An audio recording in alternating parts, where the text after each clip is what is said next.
Εμβαθύνει αυτή η σύνδεση ή είναι απλώς ένα μάθημα μεταμφιεσμένο?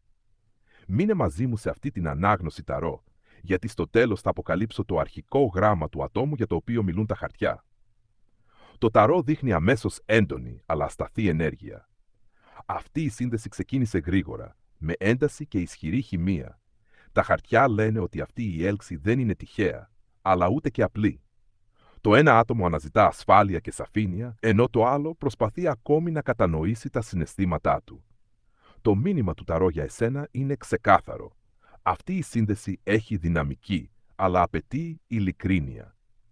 Αν τα πράγματα συνεχιστούν χωρίς ανοιχτή επικοινωνία, μπορεί να υπάρξει απόσταση ή παρεξηγήσεις. Όμως, αν η αλήθεια υποθεί έγκαιρα, τα χαρτιά δείχνουν μια ευκαιρία για βαθύτερη εμπιστοσύνη και συναισθηματική εξέλιξη. Κάποιος εδώ συγκρατεί τα συναισθήματά του, φοβούμενος ότι θα είναι υπερβολικός ή ότι θα χάσει τον έλεγχο. Όμως το ταρό προειδοποιεί ότι όσα δεν λέγονται εξακολουθούν να γίνονται αισθητά και αυτό δημιουργεί ένταση. Η αλλαγή έρχεται μέσα από ένα μικρό αλλά ειλικρινές βήμα. Πάτησε την οθόνη 2 φορές αν αυτό σου μιλάει. Γράψε «Καταλαβαίνω» αν αυτό σου φαίνεται προσωπικό. Αποθήκευσε και κοινοποίησε για να συνεχίσει να κινείται η ενέργεια. Τώρα πρόσεξε.